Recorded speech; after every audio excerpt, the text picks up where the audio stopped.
अस्सलामुअलैकुम dear student, practical coaching से मैं आप लोगों की खिदमत में हाजिर हूँ। आज हम स्टार्ट करते हैं लेक्चर नंबर 5। इससे पहले बाकी जो लेक्चर है वो आप प्लेलिस्ट में जाएं, फिजिक्स क्लास 10 बाकी लेक्चर को भी वॉच करें। अगर आपने उस लेक्चर को वॉच नहीं किया तो ये आपको समझ में नहीं आएगा, क्योंकि वहाँ पे जो चैप्टर का नाम है वो है इलेक्ट्रोस्टैटिक। सबसे पहले इलेक्ट्रोस्टैटिक का क्या डिफिनेशन था, वहाँ पे उसका लेक्चर अपलोड है, उसको भी वॉच करें। अब आज आपके पास लेक्चर नंबर 5 है। इसमें हमारा जो आज का टारगेट है वो टारगेट क्या है, किस चीज के बारे में, टॉपिक कौन सा है, तो वो कूलम्स है, कूलम्स लॉ। कूलम्स एक साइंटिस्ट था जिसने सबसे पहले दो चार्जेस के दरमियान जो फोर्स ऑफ अट्रैक्शन होता है या फोर्स ऑफ रिपल्शन, यानी इलेक्ट्रोस्टैटिक जो फोर्स होते हैं, उनको फाइंड करने के लिए कूलम्स ने एक लॉ को इन्वेस्टिगेट किया। किस चीज के दरमियान, दो चार्जेस के दरमियान जो इलेक्ट्रोस्टैटिक फोर्स का जो वैल्यू होता है, जो क्वांटिटी होता है। एग्जांपल, ये दो चार्जेस है। अगर मैं इंट्रोडक्शन के बारे में आपको जरा सा बता दूं तो इसका इंट्रोडक्शन क्या है। ये आपके पास दो मार्कर है, इसको आप समझो कि ये दो चार्जेस है, एक पॉजिटिव या एक नेगेटिव, कोई मसला नहीं, आप दोनों लाइक चार्जेस भी ले सकते हो, डिफरेंट भी ले सकते हो।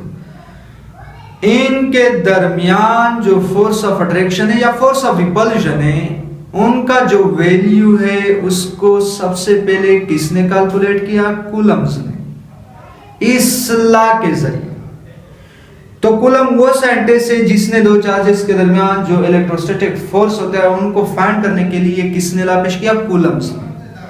अब यहां पे आपने एग्जांपल आपके सामने, इसका इंट्रोडक्शन मैंने लिखा है, the quantitative measurement of electrostatic force law investigated by Charles Coulomb's in 1783 and he put forward a law known as Coulomb's law. Quantitative का मतलब यह होता है कि इलेक्ट्रोस्टैटिक फोर्स का जो क्वांटिटी है कि 10 न्यूटन है, 5 न्यूटन है, 6 न्यूटन है, उस जो क्वांटिटी है यानी जो न्यूटन, क्योंकि फोर्स का यूनिट क्या है, न्यूटन, वो जो क्वांटिटी है उनको फाइंड करने के लिए जो लॉ पेश किया था वो किसने पेश किया, कूलम्स ने। कूलम एक साइंटिस्ट था।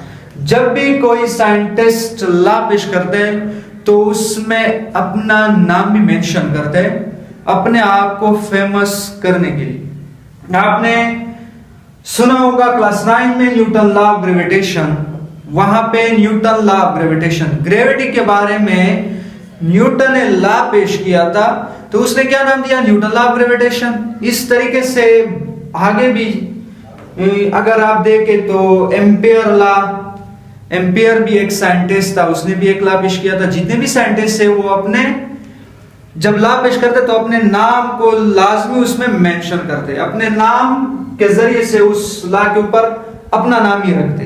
जिस तरीके से यहाँ पे कूलम एक साइंटिस्ट था, उसने क्या नाम रखा, कूलम्स लॉ, यानी कूलम्स का कानून। अब इंट्रोडक्शन आपको समझ में आया होगा कि किस चीज के बारे में, दो चार्जेस के दरमियान जो फोर्स ऑफ अट्रैक्शन का जो क्वांटिटी है उनकी पैमाइश सबसे पहले हमें किसने बताया, कूलम्स ने। ठीक है, सबसे पहले जो चार्जेस के दरमियान फोर्स ऑफ अट्रैक्शन है उस क्वांटिटी के बारे में सबसे पहले हमें न्यूटन नहीं, कूलम्स ने हमें बताया। ठीक है, अब एग्जांपल, ये दो चार्जेस है, ये पॉजिटिव है, ये नेगेटिव है।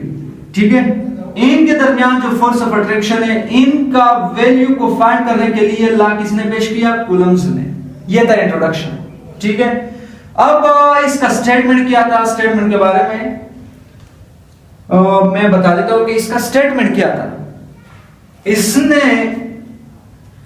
एक्सपेरिमेंट के बाद, ऑब्जर्वेशन और एक्सपेरिमेंट के बाद वैल्यू को कैलकुलेट किया। कैलकुलेट करने के बाद जब आखिर में इसके पास रिजल्ट आया तो इसने एक स्टेटमेंट दिया।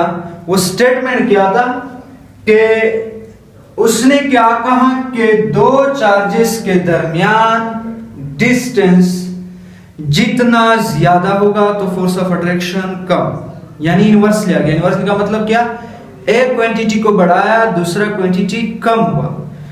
ये दो चार्जेस है, इनके दरमियान मैंने डिस्टेंस बढ़ाया, बढ़ाने की वजह से इनके दरमियान जो इलेक्ट्रोस्टैटिक फोर्स है वो क्या होगा, कम होगा। ये कॉमन सेंस की बात है, ठीक है। अब दूसरा, ये तो पहला स्टेटमेंट में ये पहली बात है। अब दूसरा पॉइंट क्या था, उसने कहा कि दो चार्जेस, यानी एग्जांपल ये 5 न्यूटन, ये भी 5 न्यूटन है, इनका जो प्रोडक्ट है 5 और 5 तो 25 आएगा। इनकी मैग्नीट्यूड का जो प्रोडक्ट है उसके साथ डायरेक्टली प्रोपोर्शनल है क्या, फोर्स ऑफ अट्रैक्शन या फोर्स ऑफ रिपल्शन, यानी इलेक्ट्रोस्टैटिक फोर्स। इन चार्जेस का मैग्नीट्यूड जितना ज्यादा होगा तो फोर्स ऑफ अट्रैक्शन भी ज्यादा, यानी यहां पे आपने चार्जेस का मैग्नीट्यूड बढ़ाया, बढ़ाने की वजह से इनके दरमियान इलेक्ट्रोस्टैटिक फोर्स भी बढ़ गया। तो ये इनका स्टेटमेंट था। मैं जरा सा आपको बता भी देता हूं, ये भी कॉमन सेंस की बात है कि अगर इन दोनों के दरमियान इसके ऊपर 5 न्यूटन, इसके ऊपर 5 न्यूटन है, इसके अलावा दो चार्जेस और मैंने लिए, एक के ऊपर 10 है, दूसरे के ऊपर 10 है, तो किसके दरमियान इलेक्ट्रोस्टैटिक फोर्स ज्यादा होगा, 10 न्यूटन और 10 न्यूटन। ये इसका जो प्रोडक्ट है वो ज्यादा आएगा, 10 मल्टीप्लाई 10 तो 100 आएगा, और 5 मल्टीप्लाई 5 तो 25 आएगा। तो 100 जो आपके पास आया, उनके दरमियान इलेक्ट्रोस्टैटिक फोर्स क्या होगा, ज्यादा होगा, ठीक है। अब यहां पे इसका स्टेटमेंट है, the magnitude of electrostatic force is directly proportional to the product of magnitude of charges and inversely proportional to the square of distance between them. Example मैंने आपको बताया, ये दो चार्जेस इनके दरमियान मैंने डिस्टेंस बढ़ाया, बढ़ाने की वजह से इनके ऊपर क्या हुआ, इलेक्ट्रोस्टैटिक फोर्स जो था वो कम हुआ। कितना कम हुआ उसका वैल्यू भी किसने कैलकुलेट किया, कूलम्स ने। उसके बारे में भी हमें कूलम ने बताया। कूलम ने हमें यह बताया कि अगर डिस्टेंस यहां पे मैं 2 बढ़ा दूं तो 2 का स्क्वायर क्या होगा, 2 2 4, 4 टाइम आपका जो फोर्स ऑफ अट्रैक्शन है या फोर्स ऑफ रिपल्शन यानी इलेक्ट्रोस्टैटिक जो फोर्स है वो 4 टाइम डिक्रीज होगा अगर आपने यहां पे 2 पुट किया। अगर 3 पुट किया तो फोर्स ऑफ आपके पास जो इलेक्ट्रोस्टैटिक फोर्स है वो क्या होगा, 9 टाइम डिक्रीज होगा, कम होगा। कैलकुलेट करने के बाद उसने क्या कहा कि स्क्वायर, आपने यहां पे स्क्वायर लाजमी लगाना है। अगर खुदा ना खास्ता आपसे ये स्क्वायर न्यूमेरिकल में भूल गया तो आपका जो न्यूमेरिकल है वो गलत होगा। एग्जांपल अब यहां पे मैंने आपको बताया फोर्स डायरेक्टली प्रोपोर्शनल है Q1 Q2, एक और यहां पे मैंने इक्वेशन नंबर 1 बनाया, इस स्टेटमेंट के मुताबिक फोर्स इनवर्सली प्रोपोर्शनल है 1/r² की, और ये इक्वेशन 2 था। कंपेयरिंग इक्वेशन 1 एंड 2 दोनों इक्वेशन को मैंने आपस में कंबाइन किया। कंबाइन करने के बाद यहां पे Q1 Q2/r² आ गया, ठीक है। दोनों इक्वेशन को कंबाइन भी कर सकते हो, कंपेयरिंग भी कर सकते हो। कंपेयरिंग का मतलब ये है, ये क्वांटिटी यहाँ पे भी फोर्स है, यहाँ पे भी फोर्स है, तो यह मैं कंपेयर कर सकता हूँ। ये यहाँ पे प्रोपोर्शनलिटी को हटाने के लिए मैंने क्या किया, के लगा दिया। के किसने लगाया, ये कूलम्स ने लगाया, क्योंकि हर साइंटिस्ट जब भी प्रोपोर्शनलिटी को हटाते तो एक कांस्टेंट वहां पे वो यूज करता है। इस तरीके से न्यूटन लॉ ऑफ ग्रेविटेशन में उसने एक कांस्टेंट लगाया जिसको हमने क्या नाम दिया, कैपिटल जी, ठीक है। वहां पे कैपिटल जी उसने कांस्टेंट लगाया। ये जो आपके पास के है, अब आपका क्वेश्चन बन सकता है कि सर जी ये के फिर क्या है। के बारे में मैं आपको बता देता हूं। अब यहां तक क्या करें कि इससे स्क्रीनशॉट ले ले, आगे जो आपके पास के का जो वैल्यू वो भी मैं आपको बता देता हूं। अच्छा, ये आपके पास वो इक्वेशन है जो आखिर में हमने डिराइव किया था, वो यहाँ पे मैंने लिखा है। अब आगे बढ़ते हैं। मैंने आपको क्या बताया कि ये के आपके पास क्या है, के, वियर के। इस के को हम क्या नाम देते हैं, K is also known as Coulomb constant. इसको के को हम क्या कह सकते हैं, एमसीक्यूज में आ सकते हैं कि के का दूसरा नाम क्या है, इसको हम कूलम कांस्टेंट भी कह सकते हैं। अब इस के का वैल्यू क्या है, इस के का वैल्यू कूलम्स ने हमें बताया कि 4 पाई एप्सिलॉन नॉट। अगर आप कहें कि सर जी ये 1/4 पाई एप्सिलॉन नॉट कहां से आ गया, इस पूरी इक्वेशन को अगर मैं डिराइव करूं तो लेक्चर बहुत लेंथी हो जाएगा, इसलिए आपकी सिलेबस में भी नहीं है। सिर्फ आपने ये पुट करना है के की जगह। इसके अलावा जो एप्सिलॉन नॉट है इसके बारे में मैं आपको बता देता हूं। ये जो है फोर्थ नंबर है, पाई भी कांस्टेंट वैल्यू है, और एप्सिलॉन नॉट के बारे में मैं आपको बता देता हूं कि ये किस चीज को कहते हैं। बाकी अगर ये पूरा डेरिवेशन में यहाँ पे डिराइव करूं तो लेक्चर बहुत लेंथी हो जाएगा, एक आपका टॉपिक भी नहीं है, ठीक है। अब एग्जांपल यहाँ पे आपने क्या करना है, मैंने आपको क्या बताया था कि एप्सिलॉन नॉट। अच्छा, यहाँ पे के का वैल्यू क्या होता है, के इज इक्वल टू 9 10⁻⁹ यूनिट क्या होगा, यूनिट के बारे में आपने मुझे बताना है।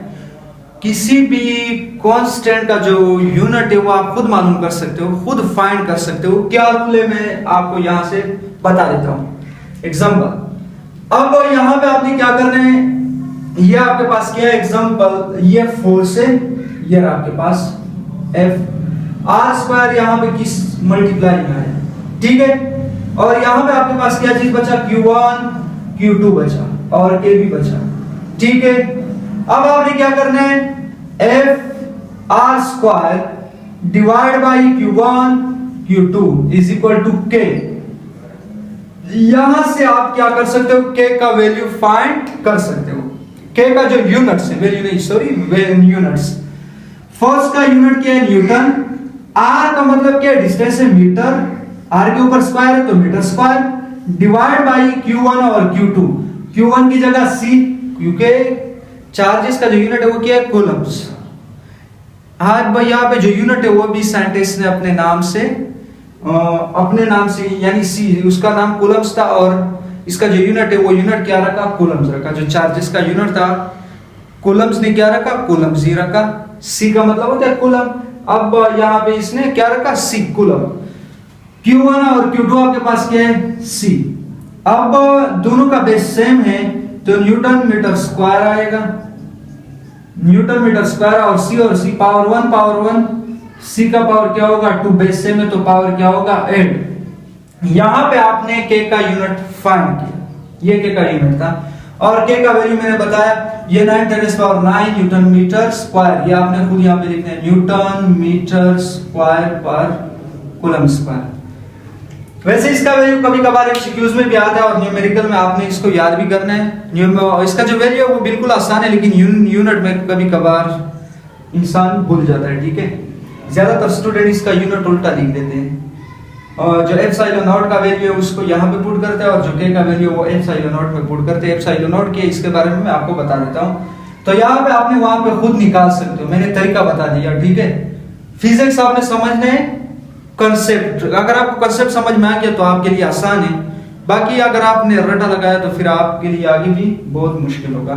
अब यहाँ पे एग्जांपल, ये K का वैल्यू और एप्सिलॉन नॉट क्या है इसके बारे में मैं आपको बता देता हूँ कि इसका जो वैल्यू है सबसे पहले वो क्या है, 80.85 10⁻⁻12।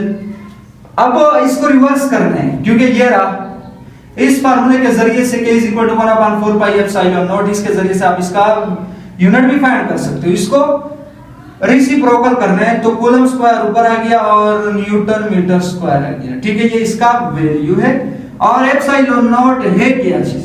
अब इसका जो नाम है वो तो एप्सिलॉन नॉट है, लेकिन ये है क्या चीज का हम पुट करते हैं, क्या अहमियत है इसका।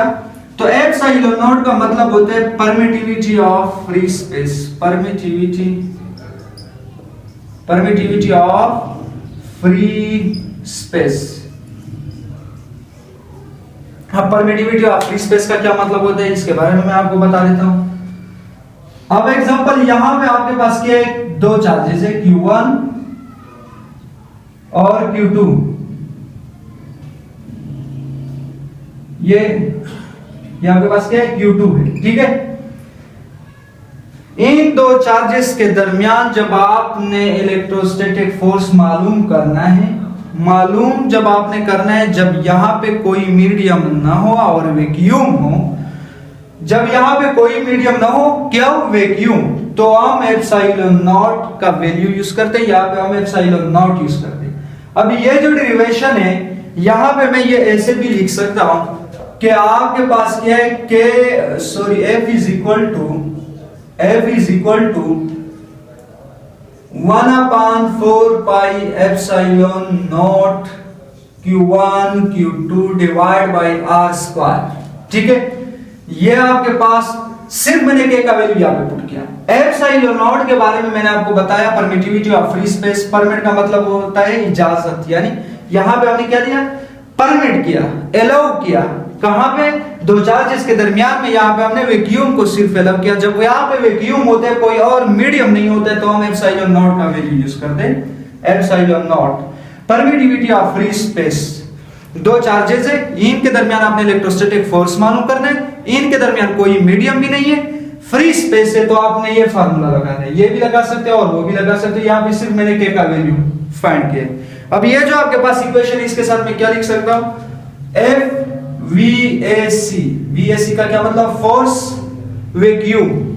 ये इलेक्ट्रोस्टैटिक फोर्स आपने ये डेरिवेशन, ये जो इक्वेशन है उस वक्त पुट करना है जब दो चार्जेस के दरमियान वैक्यूम।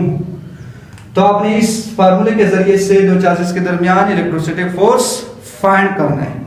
अब एग्जांपल अगर आप कहें कि सर जी अगर यहाँ पे कोई कंडक्टर या एग्जांपल कोई कंडक्टर आ गया या नॉन कंडक्टर आ गया, कोई भी चीज, कोई मीडियम यहाँ पे रखा, एग्जांपल कोई मीडियम रखा, मीडियम रखने के बावजूद फिर यहाँ पे क्या होगा, उसको हम क्या कहते हैं, उस न्यूमेरिकल को हम किस तरीके से सोल्व करते, तो उसके लिए मैं आपको यहाँ पे इक्वेशन के बारे में बता देता हूं।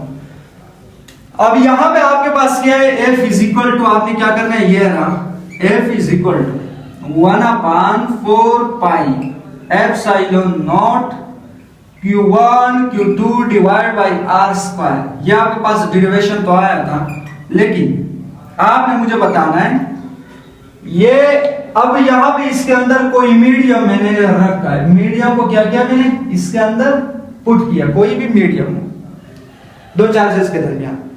तो आपने मुझे बताना है कि दो चार्जेस के दरमियान जब मैंने, अब वैक्यूम भी है लेकिन मीडियम भी रखा, ठीक है, दो चार्जेस के दरमियान ये दो चार्जेस है, ये आपके पास जो दो मार्कर है, इसको आप लेट करें तो चार्जेस, लेट करने के बाद इनके दरमियान वैक्यूम तो है, लेकिन वैक्यूम के साथ साथ इनके अंदर कोई और कंडक्टर या नॉन कंडक्टर कोई भी चीज रखा, ठीक है, मीडियम रखा। मीडियम रखने के बाद इनके दरमियान जो इलेक्ट्रोस्टैटिक फोर्स है वो कम होगा या ज्यादा, तो कॉमन सेंस की बात है कि यहाँ पे इलेक्ट्रोस्टैटिक फोर्स क्या होगा, कम होगा। मीडियम रखने से इलेक्ट्रोस्टैटिक फोर्स क्या होगा, कम। जब कम होगा तो इस, ये जो मैंने रखा इसको हम क्या नाम लेते हैं, ER। ER का क्या मतलब होता है, रिलेटिव परमिटिविटी। ER का क्या मतलब होता है, रिलेटिव परमिटिविटी।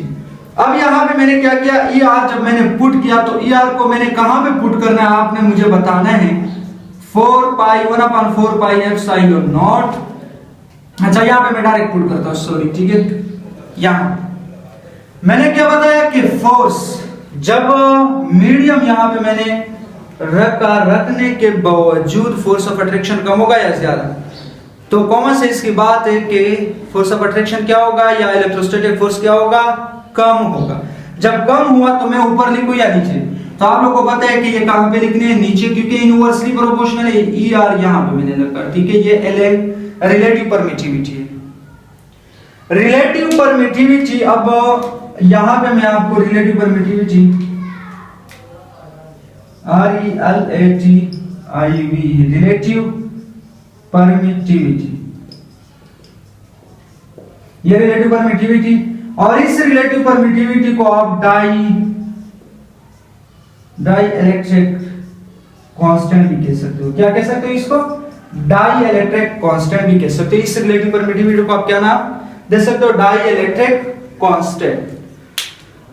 अब एग्जांपल इक्वेशन में आगे जरा सा आपको बता देता हूं कि यहां पे एग्जांपल आप लोग को पता है कि मैं यहां पे 1/4 पाई एप्सिलॉन नॉट और Q1 Q2 divide by R square और 1/ER को यहां पे मैंने लेकर आए।